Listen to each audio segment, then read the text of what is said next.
Yugi-boy. What is up, guys? This is Linthio coming at you with the final deck profile of my toons. Now, this is the first time, as you all know, this is happening on my channel, and I'm so stoked to be able to bring it to you. So this is my version of how I'm playing the deck currently, and there's going to be a lot of discussion and a lot of talk on this, so this is probably going to be a long profile, so make sure to strap yourself in and get some popcorn. So to start it off, we have the 3 Toon Gemini Elf. Toon Gemini Elf is absolutely incredible. This card, just being able to attack directly, then pitch a card out your opponent's hand is just really solid. So it means that if you mix it with 2 Mass Sorcerer, it just means you're just going plus like no one. And, you know, 1/9 beaters are pretty good as well. Obviously, with Toon Kingdom out, it's not going to die by battle or card effects anyway. But the fact that it's already quite big, it means that you won't take as much damage if something is trying to attack over it. So having 3 in this version, because this is a level 4 control, is really, really important in my opinion. And the Toon Gemini Elfie, because they are French, hopefully that didn't butcher the language there. The card's just really good. It's been really solid for me, and never look back after having 3 in here. Then one of the most expensive cards in here now for some strange reason. There is a Toon Masked Sorcerer. 3 of this guy, and this guy is just so good. He nets you so much profit just simply off a single attack. Being able to attack, it does 900, it's not the biggest thing, but it means that you can draw a card when you do battle damage, or when you do damage, sorry, to your opponent, and he's just so good. Like, I get there's a reason he's like $30 now, $20, but he's not worth that much, let's face it. But 2 Mass Sorcerer is absolutely incredible. There are a lot of different plays you can do with this, which I'll go through and explain in a bit. But you'll be surprised to know, maybe, these are the only toons that I run. Now, I want to do a little bit of talk on some of the other toons. So, the only other one I would technically consider running is Dark Magician Girl. Simply because Dark Magician Girl can attack, and it's a single tribute that isn't actually that bad to get out. And with 2 Mask, you can also bring it out, but 2,000 is quite low anyway. And the fact that Gemini Elf is just, you know, 100 less and it has an actual effect, it just means that I kind of have opted just for these 6. So the reason why I don't run any of the hires is simply because they are an absolute pain to get out. Yes, indeed, you do have a trap card in 2 Mass that can summon them from the deck, but the slight problem is not that many monsters really are that high levels anymore, and it might, depending on the meta, might change.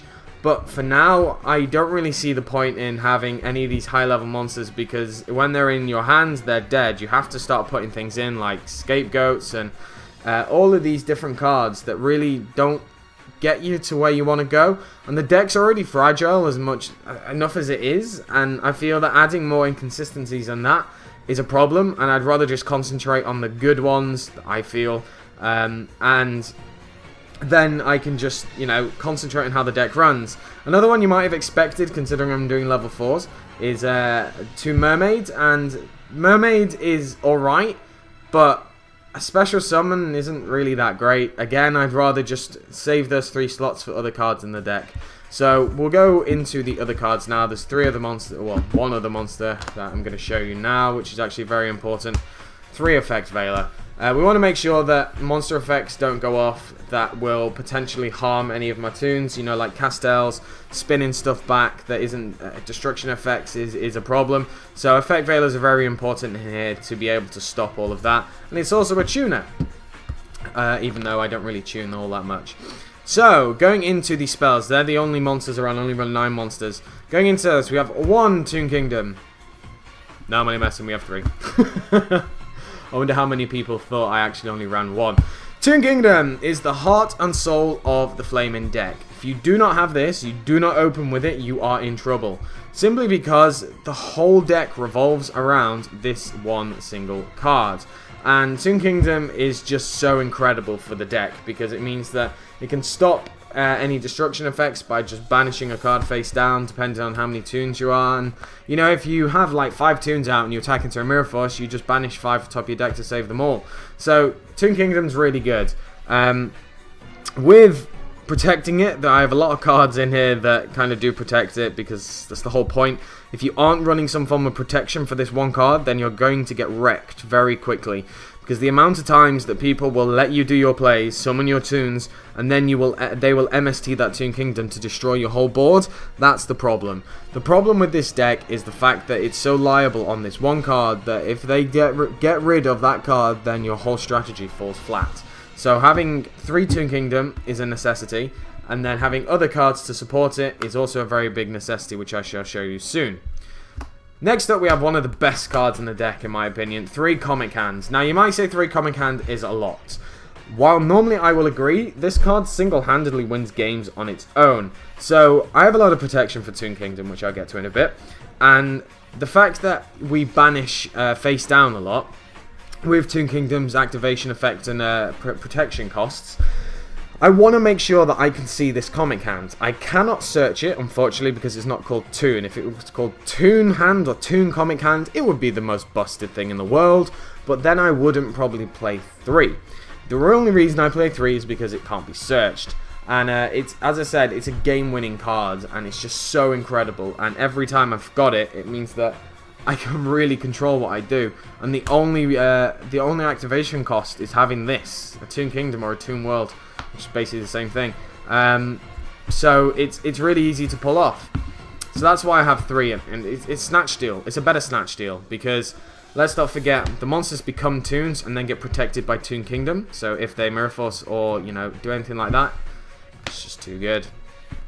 Next up, we have 1 Mime Cat. Now, I have problems with this card, and well, let's just say I have some problems with this card.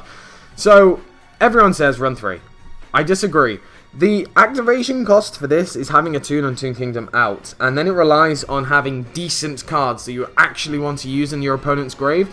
That's why I only have 1 in here. Now, I can run more if I so wish. 2, I think, would be the absolute maximum because of the activation costs. I want to make sure that, case in point, I have everything set up for what I need, and Mime Cat is kind of just an extra thing that is really good and really busted if you can get it off, but if you draw it, it's so dead if you don't have a Toon or Toon Kingdom, and I know that's the whole point of the deck, but again, not searchable, so if it gets banished face down, then it gets banished face down. But Mime Cat is a great card, but a very, very heavy activation cost. You basically have to have 3 separate things to happen before you can really activate it.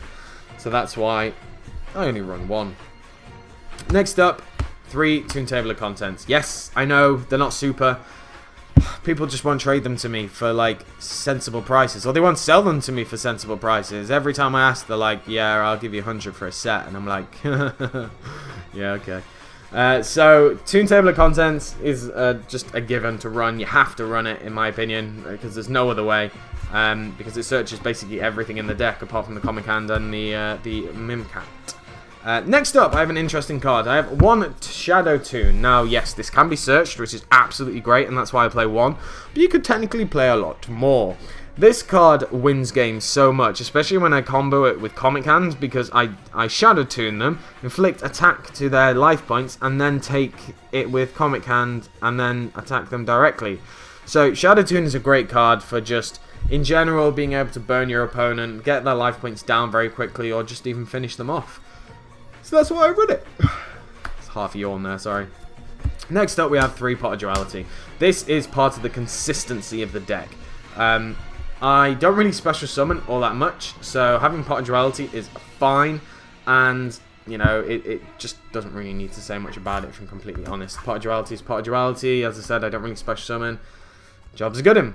Next up, here's a card that you probably haven't seen in a very long time. Magic Reflector, even the original Magic card. So this is out in Legacy of Darkness, I think it is, I can't remember now. Labyrinth of Darkness or something like that. Its effect is select one Magic card that remains face up on your side of the field and put 1 counter on the selected card. If the selected card is destroyed, remove the counter instead. So we pop all of our counters on top of Toon Kingdom so it can't be destroyed. So this is a really nice card. This is kind of a nice out that I've had to many different things. And while a lot of people use things like Field Barrier, I just prefer Magic Reflector because Field Barrier can't be like MST'd or, you know, things like that. It's a really difficult one because it basically does the same thing, but it just goes down to how someone prefers to run the deck. And I prefer having the Magic Reflectors because they actually just work a lot better in my opinion. So, yeah, pretty good. 2 MST, stop any Floodgate cards. Mistake kind of hurts this deck a bit. And other random Floodgate cards that might be out. So, MSTs are just really nice and you can always have a third-sided. So, going on to the traps.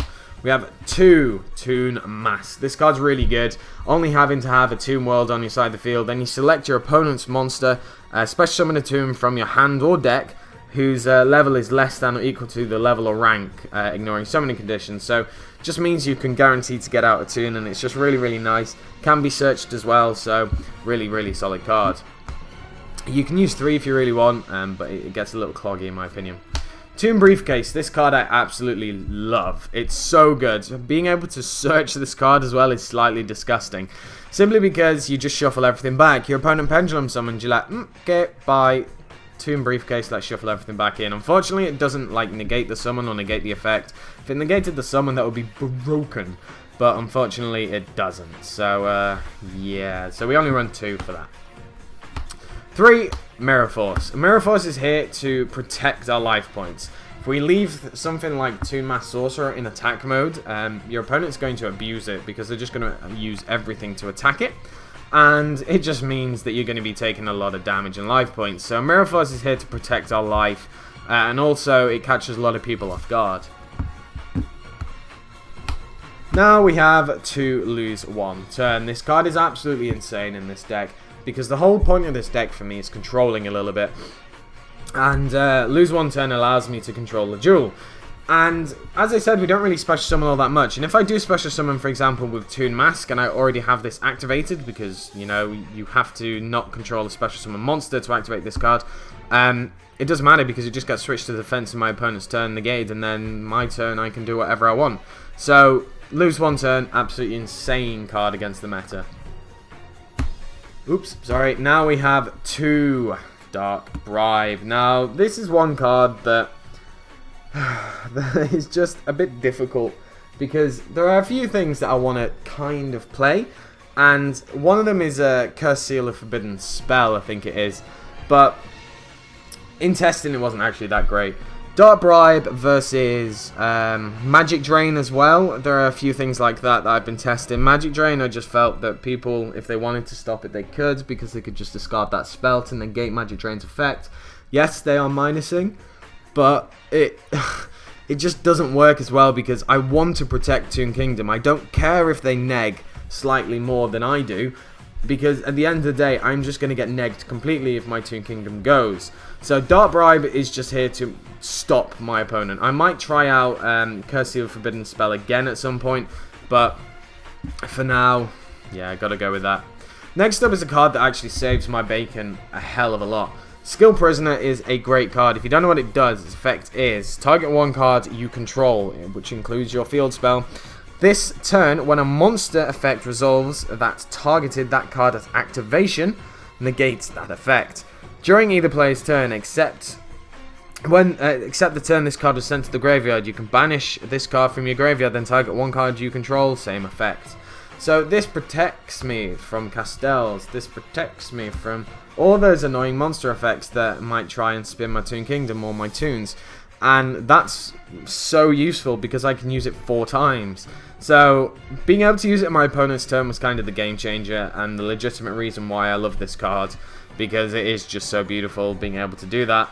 And yeah, Skill Prisoner just, as I said, saves my bacon so many times. And then finally we have the 1 Vanity's Fiend, because Vanity's Fiend is just an absolutely great card, and especially you can get a lock, because if you have Toon Kingdom out and you have like a Toon, you can just keep attacking, and you have this on board and they can't do anything because I'm just banishing from the top of my deck. So that is a deck. It's 41 cards. The reason why it's 41 is because I wanted to fit MSTs in, but I didn't know what to take out.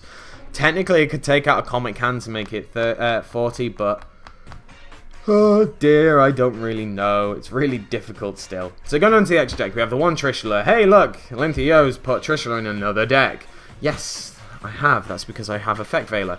If I'm completely honest, the amount of times I go into this extra deck is not a lot. I kind of want to keep my two monsters out. That's the whole point.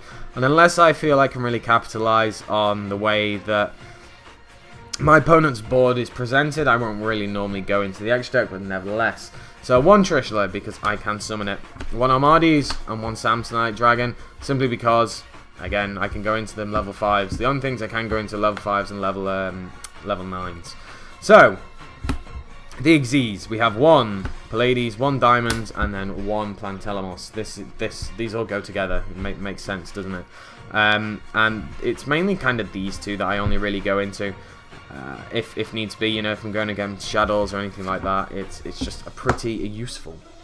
Then all these are going to be pretty standard. The one next to Knight, the one Daigusto Emerald, in case I want to shuffle anything back in. The one Silent Honor Arc. One pretty important one is the Master Key Beetle.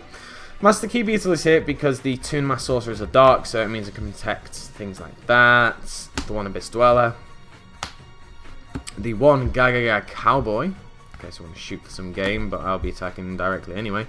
The one Kargon Knight, the one Castell, and then finally the one Dark Rebellion XYZ Dragon. So that is the deck profile, guys. I hope you finally did enjoy it. I'll do another version with Cyberdark. Cyberdark? That would be cool. Toon Cyber Dragon, and because he's quite useful, but it doesn't really work as well in this deck because I have things like Pot of Duality and I have Lose One Turns that kind of do conflict with him because he's a great card and everything. And don't get me wrong, I'm definitely going to get some soon, but he doesn't work in this version of the deck, and I'm not sure if I prefer this version over the one with him. But I'll do both of them anyway, so that is not a problem. So that is it, guys. I finally brought you my Toon deck profile, and I hope there will be many more to come throughout the years. So let me know down in the comment section below what you think of the deck profile and Toons in their sense. I also have a new Toon, well, Pegasus mat coming up very soon, so stay tuned for that. The next Toon deck profile will be on that. And I'll be doing a grand reveal of it on my YouTube as well. So, as I said, that is it. Let me know down in the comment section below what you think. Like, comment, subscribe, and I shall catch you guys later.